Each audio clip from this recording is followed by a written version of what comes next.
They say schools build the future, but the one I'm standing in front of today only builds nightmares and nothing else. My loyal subscriber Moosepo requested a real old-school horror adventure, so I decided to challenge myself in the shadows by spending 5 full days inside this literally abandoned and decaying school.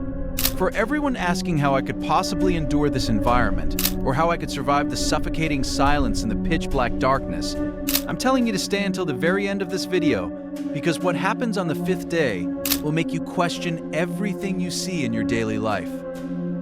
Day 1 began with the piercing screech of the rusted iron gate, announcing the arrival of the only student in a dead building. The air inside was a thick mix of dust and burnt paper, and as I started walking through the long corridors where my flashlight barely cracked the darkness, I suddenly heard a child's laugh coming from the far end of the hallway. But when I reached the source, I found nothing but an open classroom door swinging in the wind, with old wooden desks arranged perfectly, as if a lesson were about to begin. Curiosity was eating at me to enter the library and uncover the secret of the shredded books, but the shadows felt heavier than they should. On day 2, the temperature began to drop so low that I could see my own breath, as if the school itself were starting to drain my life force.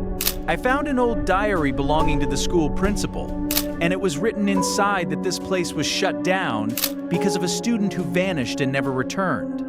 From that moment, the real terror began because I felt someone walking behind me, but with very light, rhythmic footsteps. Every time I turned around, there was no one there except a lingering, chilling breeze. By day 3, it was a true test of patience and endurance, because the food was running low, the water tasted like rusted iron, and the darkness started playing tricks on my mind, making me see silhouettes moving along the walls. At one point, I stood in front of the bathroom mirror and saw the reflection of a teacher in an old suit holding a long wooden ruler right behind me. But when I spun around, there was nothing but a strong scent of chalk filling the air.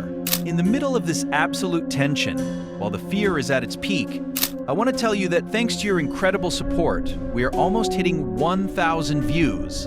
And that is an epic milestone. To keep this journey going, go down right now and like the video, subscribe to the channel if you haven't already, hit the bell icon, and leave me a comment telling me if you could survive even 1 hour in a place like this, or if you would run away from the first minute. Share this video with all your friends who love horror and old school vibes. And now let's jump back in and see what happened on day 4, which was nothing but a constant hunt between me and an entity invisible except in the pitch black. I started hearing banging on the walls, as if the building itself wanted to kick me out or trap me forever, and I began to see messages written in blood on the chalkboard saying the exam isn't over yet. Day 5 arrived, bringing the end we've all been waiting for. The clock struck midnight, and the electricity suddenly surged back to life throughout the school, and the bells began to ring violently as if announcing the start of the final lesson. I found myself trapped in the principal's office, the doors slamming shut all at once, and that teacher I saw in the reflection appeared clearly before me. His face was completely blank, just smooth skin where features should be, and his voice echoed inside my head saying I was the student they had been waiting for to complete the class. The school began to collapse and transform into a blue digital glitch, the walls flickering in and out of existence. I started running at full speed toward the exit, with the creature reaching out its long, distorted arms to grab me. At the very last second, I jumped through a first-floor window and hit the ground, gasping for air. I looked back and the school was dark and silent again, as if nothing had ever happened. The true secret of this place remains hidden, but one thing is for sure. My next adventure in the backrooms will be much harder.